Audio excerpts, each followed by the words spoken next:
Selamat pagi, jemaat yang terkasih di dalam nama Tuhan Yesus Kristus. Pagi ini kembali kita akan masuk di dalam ibadah kita. Walaupun dalam suasana yang tidak terlalu baik, tapi kita percaya bahwa hati kita semua mempunyai kerinduan untuk datang ke rumah Tuhan.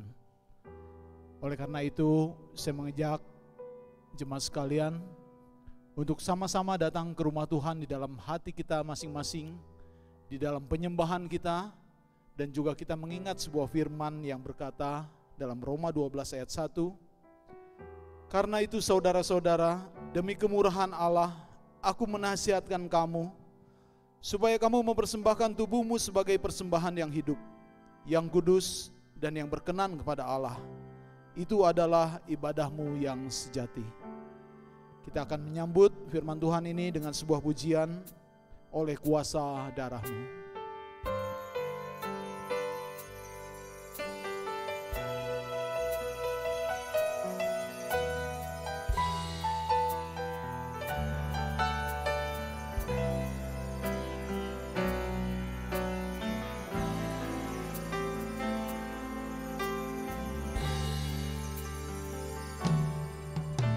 Saat ku masuk ke hadirat-Mu, bawa persembahan ke tempat kudus-Mu. Pujian, tunaikan sembahku berikan bagi-Mu Allah yang mulia. Kau layakkan ku menghampirimu, melihat tata kemuliaan-Mu Tuhan. Pujian, tunaikan sembahku berikan bagi-Mu Allah yang mulia. Oleh kuasa darah-Mu, Kau telah tebus dosaku, mengalir memulihkan hidupku. Sungguh besar anugerah-Mu, Kau selamatkan hidupku. Ku menjadi ciptaan yang baru oleh kuasa darah-Mu. Kau telah tebus dosaku, kekudusan-Mu melingkupiku. Kasih-Mu mengalir memulihkan hidupku. Sungguh besar anugerah-Mu, Kau selamatkan hidupku. Ku menjadi ciptaan yang baru oleh kuasa darah-Mu. Ku menjadi ciptaan yang baru oleh kuasa darah-Mu.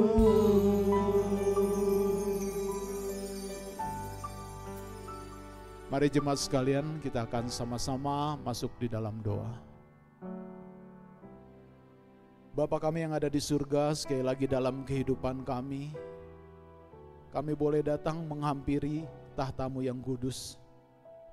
Saat ini kami ingin bersujud, mengucapkan syukur, karena Bapa begitu baik kepada kami semua.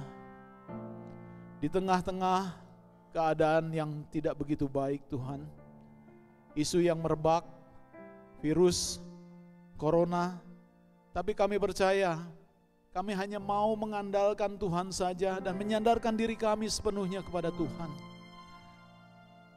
Kami mau berlindung hanya kepada Tuhan saja. Ya Tuhan, di dalam suasana yang seperti ini, di mana kami harus melakukan kebaktian yang seperti ini, tapi kami percaya Tuhan memberikan hati kami yang penuh dengan kerinduan. Dan ketika dalam suasana seperti ini baru kami merasakan betapa pentingnya, betapa berartinya ibadah kepada Tuhan. Ketika kami tidak boleh bebas untuk melakukan ibadah itu, tapi bagaimanapun juga melalui banyak jalan, melalui teknologi kami boleh melakukan ibadah kami saat ini. Ya Tuhan, berkatilah ibadah kami, berkatilah hati kami. Kiranya kami boleh mempunyai kerinduan yang besar untuk memuji nama Tuhan, untuk mendengarkan firman Tuhan. Biarlah ibadah ini boleh menjadi berarti bagi kami. Karena di dalam seumur hidup kami, mungkin baru kali pertama kami mengalaminya. Tapi inilah satu pelajaran yang sangat berharga dan begitu bernilai. Terima kasih Tuhan. Berkati firman Tuhan yang akan disampaikan oleh hamba-Mu. Berkati puji-pujian yang kami naikkan. Biarlah ibadah ini boleh memberikan satu yang berarti dan juga berkenan kepada Tuhan sendiri. Hanya di dalam nama Tuhan Yesus kami sudah naikkan doa kami. Amin. Ada sebuah berita anugerah yang perlu kita dengar. Diambil dari Mazmur 56 ayat 3 hingga ke 4. Waktu aku takut, aku ini percaya kepadamu, kepada Allah, yang firman-Nya aku puji. Kepada Allah aku percaya, aku tidak takut. Apakah yang dapat dilakukan manusia terhadap aku? Kita akan menyambut firman Tuhan ini dengan sebuah pujian. Kita katakan, hatiku percaya bahwa Tuhanlah kekuatan dan mazmurku.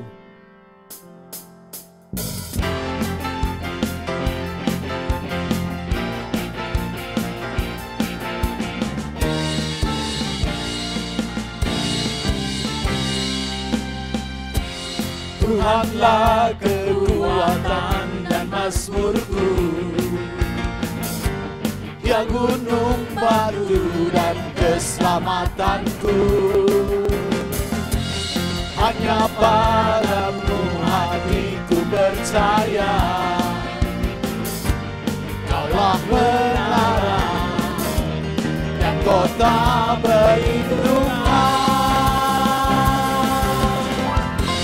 Ku mau selalu bersyukur sebab cintamu padaku takkan pernah berubah.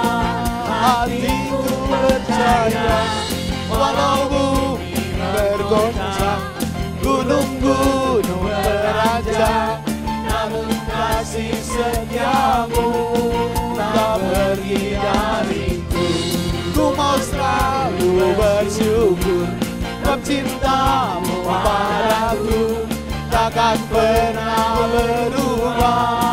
Hatiku percaya walau bumi bergoncang, gunung-gunung beranjak, namun kasih setiamu tak pergi dariku. Kasih setiamu tak pergi dariku. Kasih setiamu tak pergi dariku.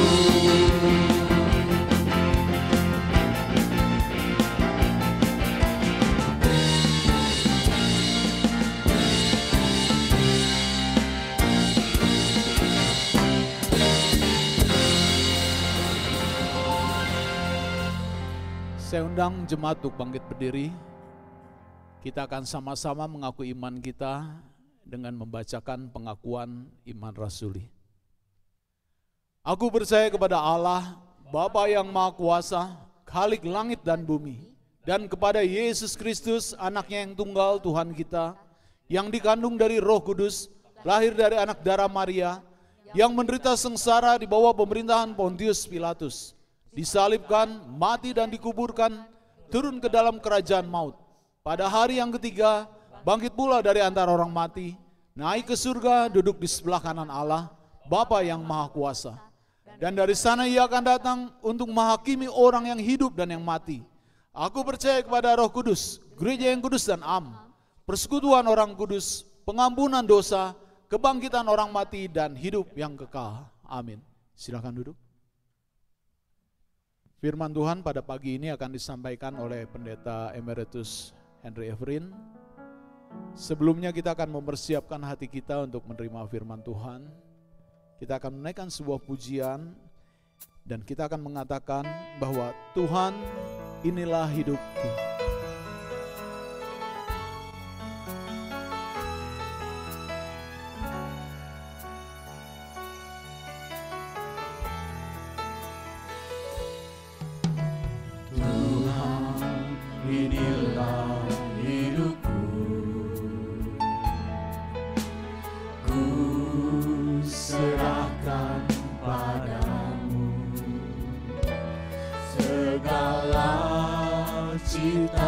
Cita-citaku, masa depanku menjadi milikmu. Jadikan kami terangmu di tengah kegelapan dunia, membawa bangsa-bangsa kepadamu. Tuhan, ini kerinduanku. Bagimu Tuhan seluruh hidupku. Pakailah Tuhan bagi kemuliaan-Mu. Genapi seluruh rencana-Mu, sampai bumi penuh kemuliaan-Mu. Bagimu Tuhan seluruh hidupku. Pakailah Tuhan bagi kemuliaan-Mu. Genapi seluruh rencana-Mu, sampai bumi penuh kemuliaan-Mu. Sampai bumi penuh kemuliaan-Mu. Sampai bumi penuh kemuliaan-Mu.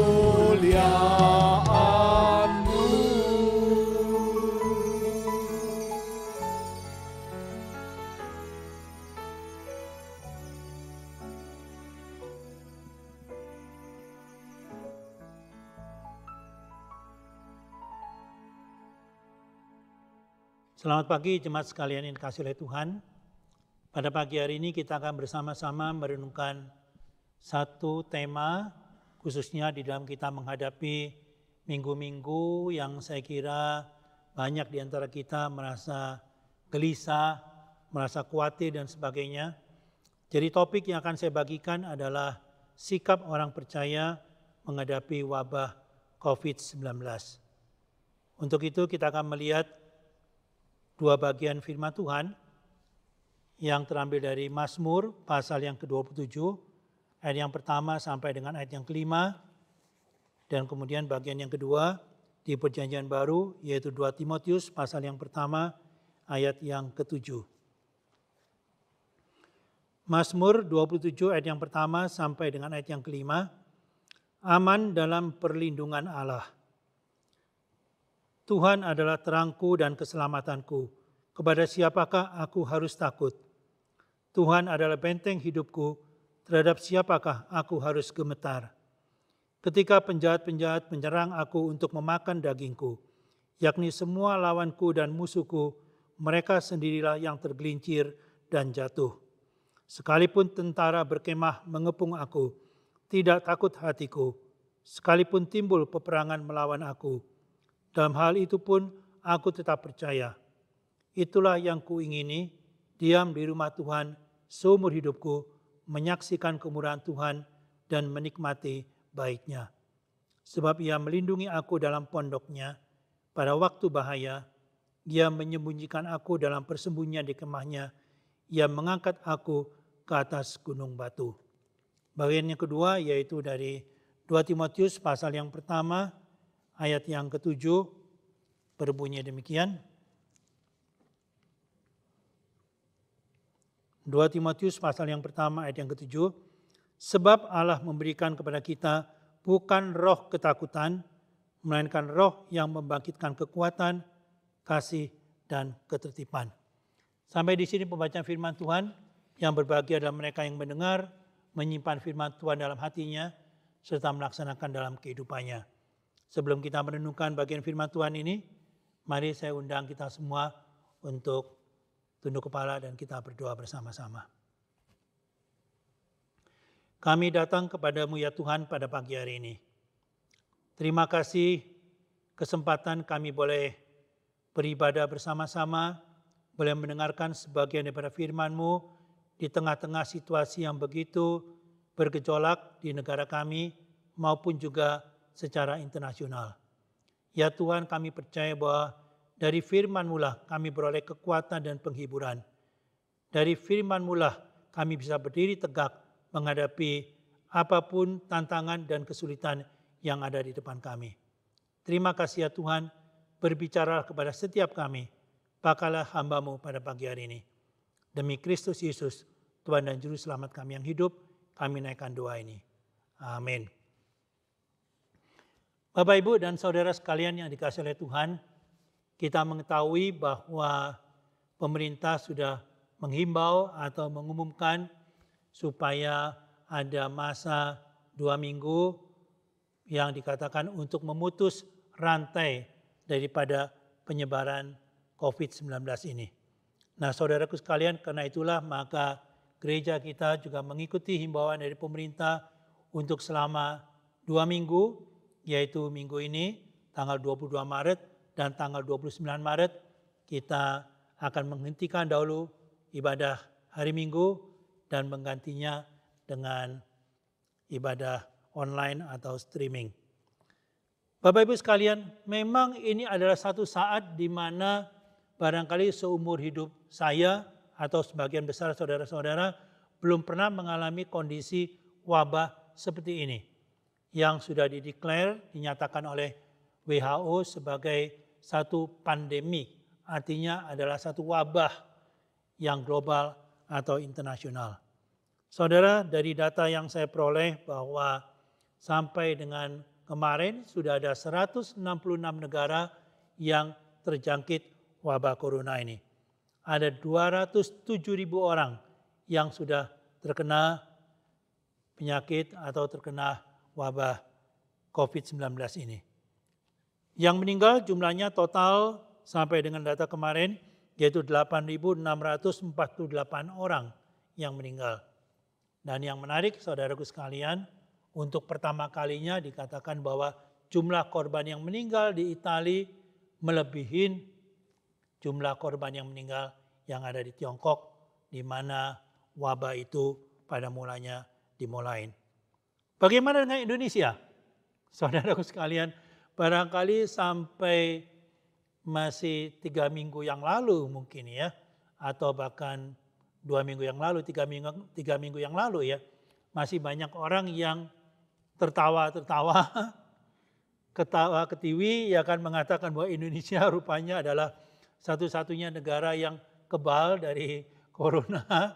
Dikatakan bahwa rupanya masih banyak orang yang humor ya, mengatakan bahwa virus corona itu rupanya takut kepada orang Indonesia yang sudah terbiasa makan makanan yang jorok dan sebagainya, sehingga itu kita tidak mempan. Ya. Masih banyak orang yang berguyon, bercanda secara demikian. Sampai kemudian Presiden mulai mengumumkan ya telurnya pecah. Pertama diumumkan 2 orang ya, dan kemudian demikianlah tiap hari nambah. Dan data sampai kemarin yang saya peroleh yaitu di Indonesia yang sudah terjangkit virus ini ada 309 orang. Lalu kemudian yang meninggal ada 25 orang dan yang sembuh ada 15 orang. Saudara, barangkali ini salah satu negara yang aneh, yaitu jumlah yang meninggal dan jumlah yang sembuh itu lebih banyak yang meninggal. Nah, saudaraku sekalian, tetapi kondisi ini memang membuat semua orang merasa tegang sekali. Ya, jalanan menjadi sepi. Nah, saudaraku sekalian, tetapi bagaimana kita meresponinya ini sebagai orang percaya? Itu yang menjadi perenungan kita pada pagi hari ini. Saudaraku sekalian, saya akan membagikan yaitu 3M sebetulnya dalam bentuk kata kerja. Yaitu yang pertama adalah kita perlu meminta hikmat dari Tuhan. Ya. Yang pertama yaitu meminta hikmat dari Tuhan. Saudara, satu kalimat yang terkenal di dalam teologi reform yaitu all truth is God's truth. Semua kebenaran itu adalah kebenarannya Allah. Maksudnya apa? Maksudnya itu semua kebenaran, baik itu yang berasal dari orang percaya atau orang yang bukan orang Kristen, tapi selama itu adalah kebenaran yang ada dalam ilmu pengetahuan dan sebagainya, itu sumbernya adalah dari Allah sendiri. Di dalam Alkitab adalah kebenaran yang berbicara mengenai keselamatan, tetapi dalam Alkitab tidak semua kebenaran itu ada di dalamnya. Ada banyak kebenaran mengenai ilmu pengetahuan, tentang kedokteran dan sebagainya itu tidak tercantum dalam Alkitab. Alkitab adalah firman Tuhan yang mengandung kebenaran untuk memberikan keselamatan kepada orang yang percaya dan memperoleh hidup yang kekal. Nah, saudaraku sekalian, jadi artinya apa? Tuhan Yesus sendiri mengklaim, Yohanes pasal yang 14 ayat yang ke-6, akulah jalan, kebenaran, dan hidup. Jadi dalam diri Yesuslah itu yang merupakan sumber kebenaran itu. Yohanes pasal yang ke-8, 31, 32 mengatakan bahwa kebenaran itu memerdekakanmu. Jadi saudaraku sekalian, artinya kita berbicara mengenai meminta hikmat dari Tuhan, maka kita harus mengakui tentang kebenaran yang Tuhan berikan kepada semua orang, kepada para tenaga medis, baik mereka itu orang Kristen atau tidak dan sebagainya. Mereka itu juga mendapatkan kalau selama itu kebenaran adalah kebenaran yang dari Tuhan. Nah, jadi dengan sikap yang demikian, maka ada dua hal yang sebetulnya, dua ekstrim saya katakan, yang perlu kita hindari. Yaitu ekstrim yang pertama adalah menghadapi situasi yang seperti ini. Ada sebagian orang yang mempunyai iman yang buta, ya, atau iman yang membabi buta. Artinya apa? Mereka mengatakan bahwa oh tidak apa-apa, saya sebagai anak Tuhan saya akan kebal daripada virus ini. Sebagai anak Tuhan maka virus ini akan takut kepada kita dan sebagainya. Bahwa kita cukup mengandalkan kepada kuasa doa. Ya. Kita tidak perlu mengikuti petunjuk-petunjuk yang disarankan oleh dokter dan sebagainya untuk melakukan hand sanitizer lah, untuk menjaga jarak lah, untuk tidak bersalaman dan sebagainya. Enggak apa-apa. Ya. Kita anak Tuhan, kita tidak takut, kita kebal. Saudaraku sekalian, tetapi apakah sikap itu benar? Kalau Anda ingat dalam Injil Lukas pasal yang keempat ayat yang ke-12 ketika Tuhan Yesus dicobain, ya, dikatakan bahwa cobalah dia menjatuhkan diri dari puncak gunung, bukit, ya, dia katakan bahwa jangan kau mencobain Tuhan dan Allahmu. Jadi perkataan Tuhan Yesus mengajarkan kepada kita bahwa kita jangan sengaja mencobain Tuhan, ya. Ada pengetahuan-pengetahuan umum, kebenaran yang Tuhan berikan sebagai wahyu umum, tapi kita sengaja tidak mau menjalankannya. Itu menjadikan kita konyol. Ya. Barangkali kita tahu ya satu gereja di Korea yang memang juga ada satu sekte sebetulnya. Ya, gereja itu pronounce-nya rada sulit ya, Shincheonyi itu, di mana kemudian karena mereka karena mereka mengabaikan katakanlah ya himbauan atau petunjuk daripada para ahli medis dan sebagainya, akhirnya itu menjadi satu klaster penularan virus corona yang terbesar di Korea. Nah, saudaraku sekalian, jadi sikap yang pertama, ekstrim yang pertama, yaitu iman yang buta ini. Tapi ekstrim yang kedua, yaitu panik. Ya. Jadi yang tadi itu merasa tidak takut dan sebagainya, tapi yang kedua ini mereka panik. Ya. Mereka jadi parno, mereka menjadi ketakutan, ya, tidak berani ke sana ke sini dan sebagainya. Mereka, ya, gereja-gereja dihentikan semua sehingga tidak ada lagi penanganan atau perhatian kepada kebutuhan spiritual daripada jemaatnya. Saudaraku sekalian, jadi dalam hal ini maka yang kita harus seimbang antara, ya, percaya kepada Tuhan sebagaimana dikatakan di dalam 2 Timotius pasal yang pertama ayat yang ke-7, bahwa roh yang diberikan kepada kita bukan roh ketakutan, itu betul, tapi di lain segi juga kita perlu, ya, mempraktekkan hikmat dari Tuhan maksudnya. Saudaraku sekalian, barangkali kita perlu memikirkan memang pada saat-saat seperti ini, kalau gereja meniadakan ibadah hari Minggu, lalu apa yang bisa dilakukan, kita berpikir dengan jernih supaya kebutuhan jemaat, perhatian kepada mereka, pastoral care dan sebagainya itu tetap bisa kita laksanakan dengan baik. Tentunya ada banyak cara yang bisa dilakukan. Tetapi saya baru melihat satu itu YouTube dari Pastor Rick Warren, ya, yang terkenal dari gereja Saddleback. Nah, gereja dia meniadakan kebaktian hari Minggu, tetapi karena mereka memang sudah punya infrastruktur yang baik dalam kelompok kecilnya, dikatakan ada sekian 8.000 kelompok kecil di gerejanya itu, ya, sehingga dia menggunakan, ya, infrastruktur yaitu kelompok kecil yang rupanya memang merupakan satu sarana yang Tuhan persiapkan untuk menghadapi kondisi-kondisi kritis seperti ini. Jadi saudaraku sekalian, yang saya ingin katakan di sini yaitu pertama kita meminta hikmat dari Tuhan, ya, menghindari dua ekstrim tetapi tetap menjaga keseimbangan kita sebagai orang percaya. Nah, yang kedua saudaraku sekalian, M yang kedua yaitu apa? Yaitu mencari wajah Tuhan. Yang pertama tadi apa? Meminta hikmat Tuhan. Yang kedua yaitu mencari wajah Tuhan.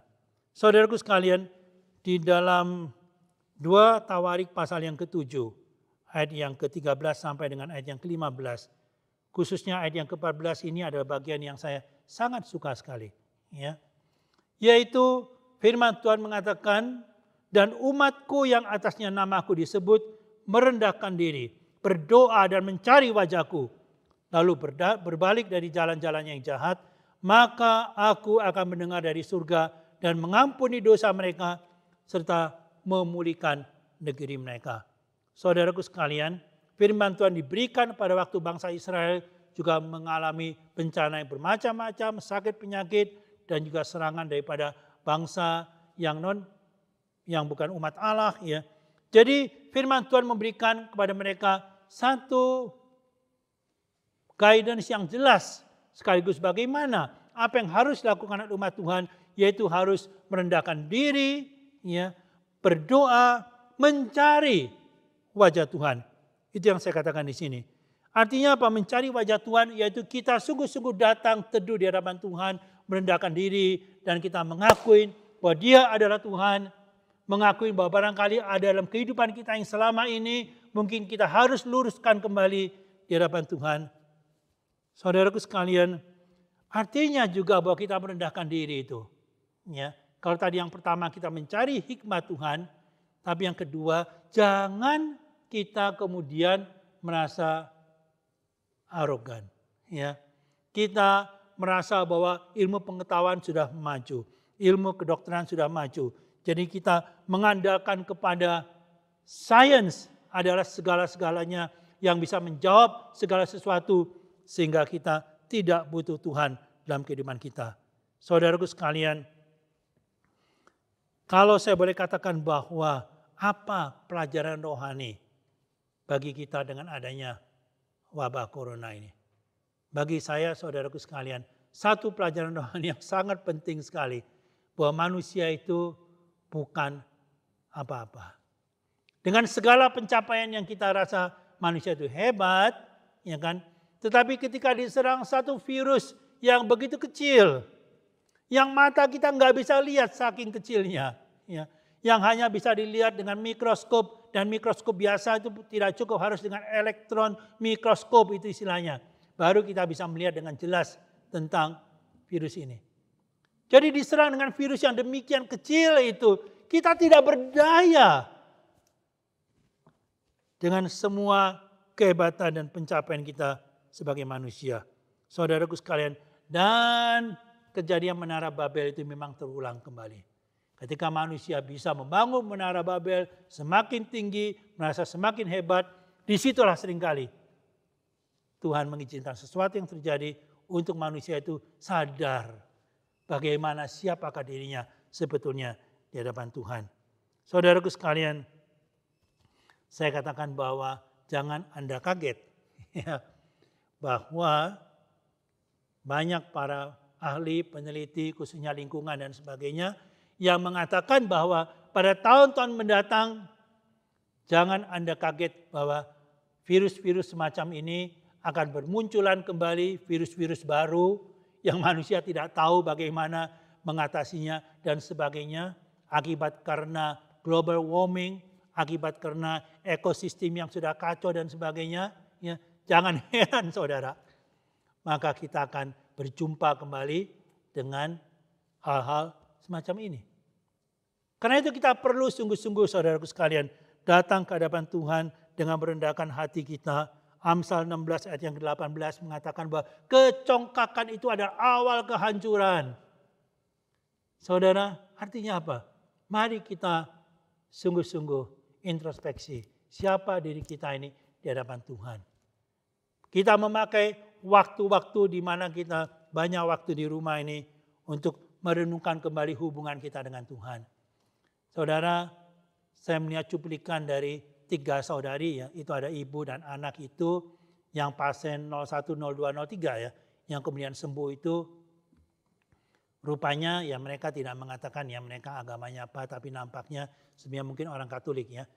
Yang ibu yang Mary itu namanya ya Maria itu, dia menyaksikan bagaimana dia ketika diisolasi ya banyak mendengar lagu-lagu, dia sebutkan Ave Maria dan sebagainya, rupanya orang Katolik rupanya.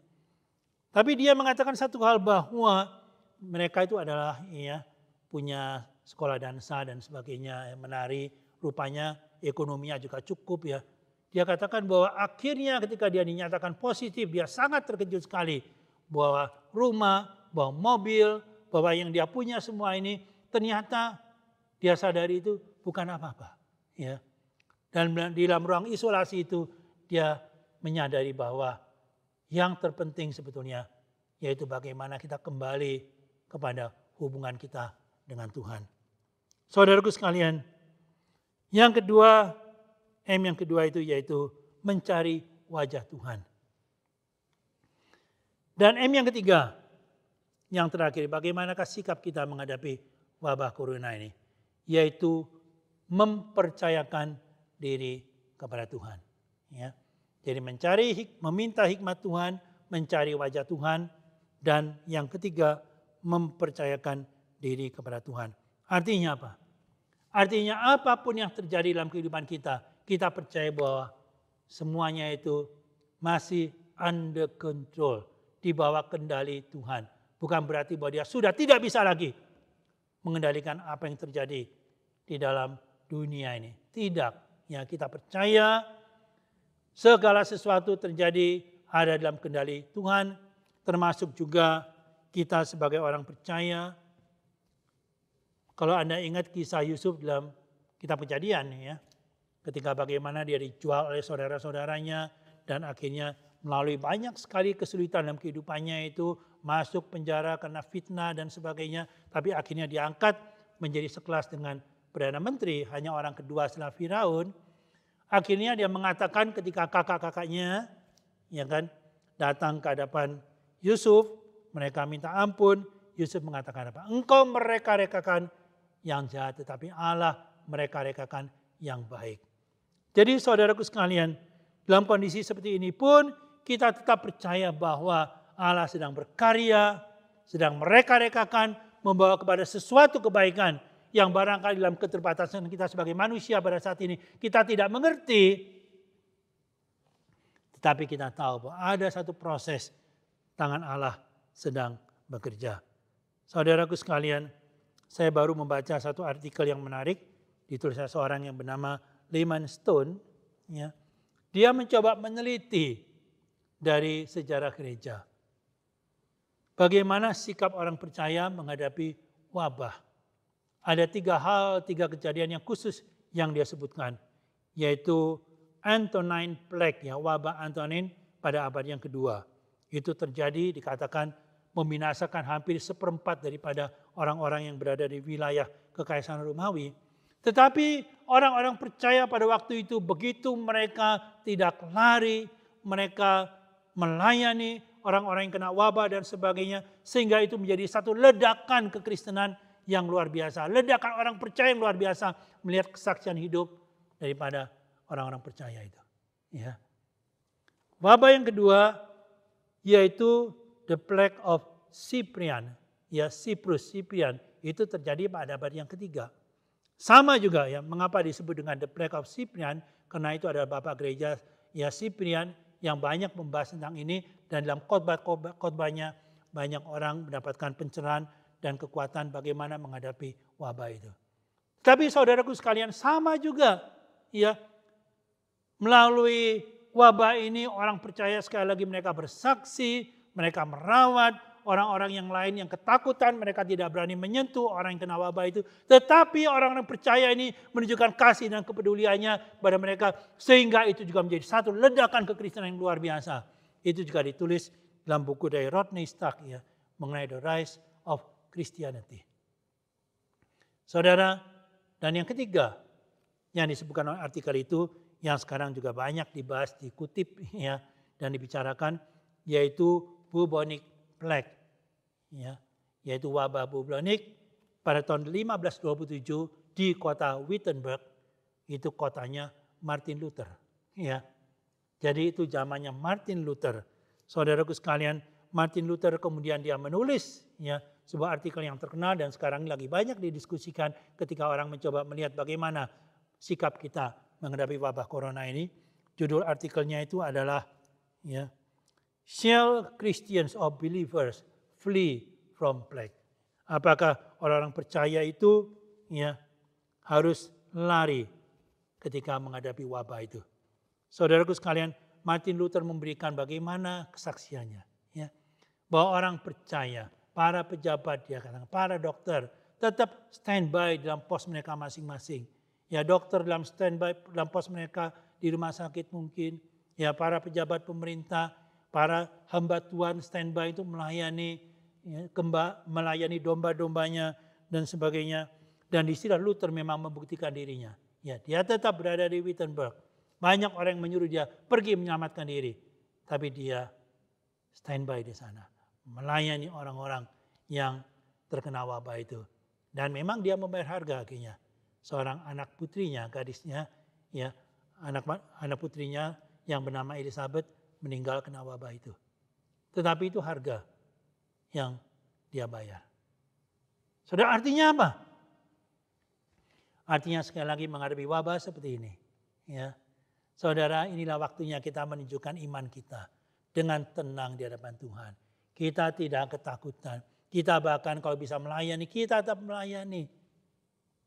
Kalau perlu bahkan mungkin ada pengorbanan-pengorbanan dari kita menghadapi wabah seperti ini. Saudara, saya percaya sebagian dari kita mungkin membaca viral tentang seorang dokter yang namanya Handoko Gunawan, ya kan?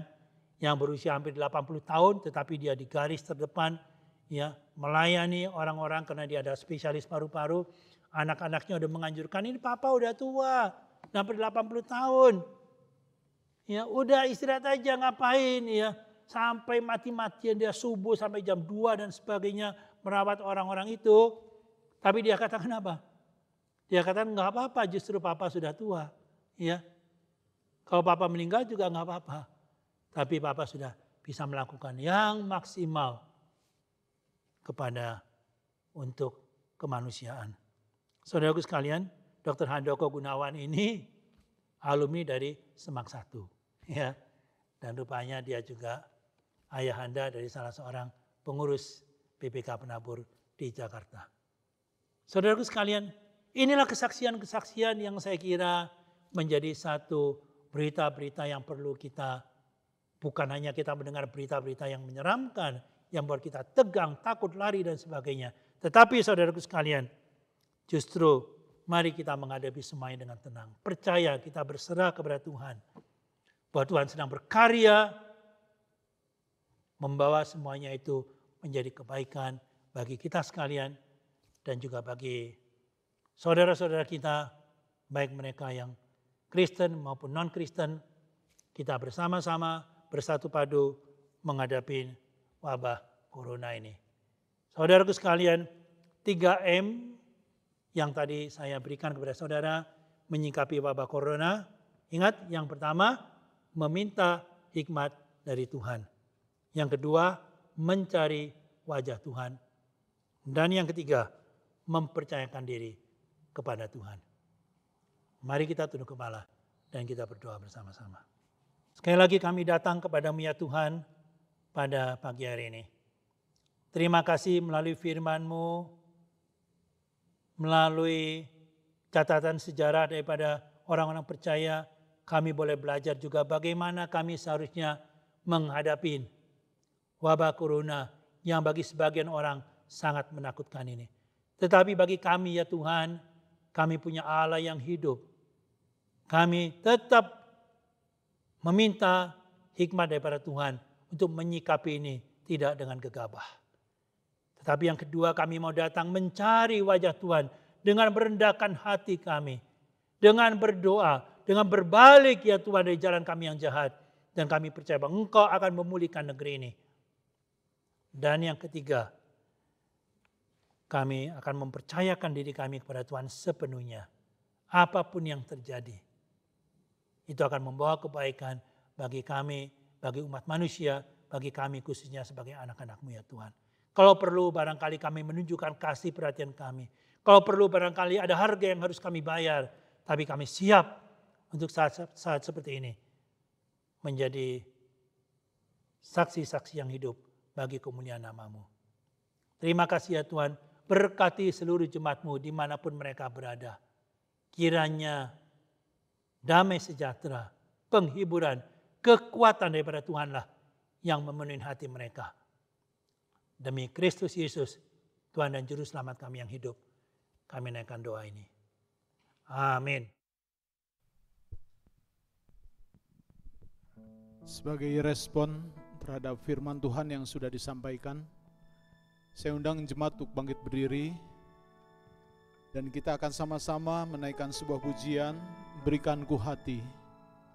Setelah itu doa berkat dan doa penutup akan disampaikan oleh Pendeta Cheng Lison Cahyadi.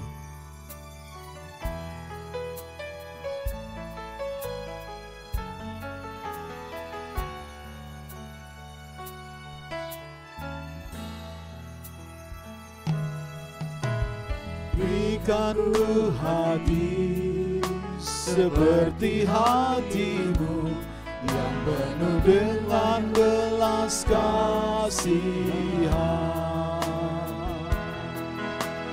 Berikan Ku mata seperti mata-Mu, memandang tuaian di sekelilingku. Berikan Ku tangan-Mu untuk melakukan tugas-Mu. Berikan Ku kaki-Mu melangkah dalam rencana-Mu. Berikan Ku, berikan Ku, berikan Ku hati-Mu. Berikan Ku kaki-Mu melakukan tugas-Mu. Berikan Ku kakimu melangkah dalam rencanamu. Berikan ku hatimu. Berikan ku hatimu. Berikan ku hatimu.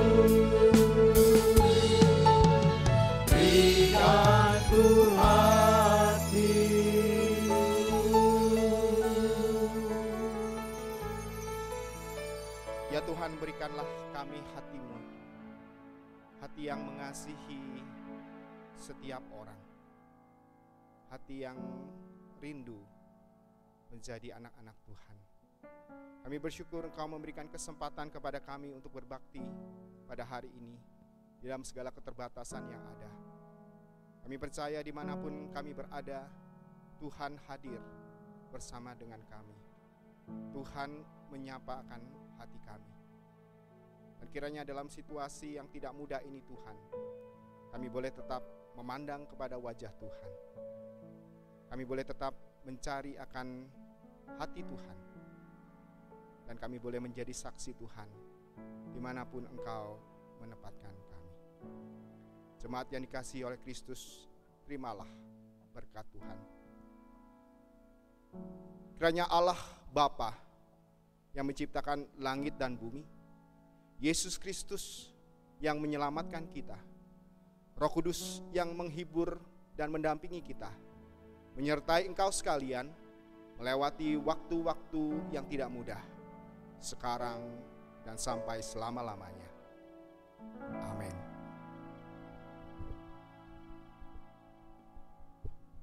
Jemaat dipersilahkan duduk. Ada beberapa warta yang perlu disampaikan. Yang pertama, kami menghimbau jemaat untuk membaca dan menyimak surat edaran yang sudah dikeluarkan secara resmi dari majelis. Yang kedua, mengingatkan sekali lagi bahwa seluruh kegiatan di gereja sampai dengan tanggal 29 Maret 2020 ditiadakan. Untuk itu, ikutilah ibadah secara live streaming di rumah masing-masing pada minggu depan tanggal 29 Maret diadakan pada pukul 8 pagi. Yang ketiga, untuk persembahan hari ini, jemaat dapat memasukkannya ke dalam kotak yang telah disediakan. Apabila hari ini jemaat tidak hadir di gereja, mungkin bisa pada waktu-waktu yang akan datang dengan memasukkan pada amplop dan juga memberikan tanggal pada hari Minggu tanggal berapa. Atau dengan mentransfer ke rekening yang sudah ditentukan. Baik itu rekening di pusat maupun rekening di Bajem TKI dan Bajem Sutami. Warta lainnya dapat dibaca dalam warta digital. Demikian warta yang perlu disampaikan. Kiranya Tuhan selalu memberkati kita semua. Selamat hari Minggu. Ibadah kita sampai di sini.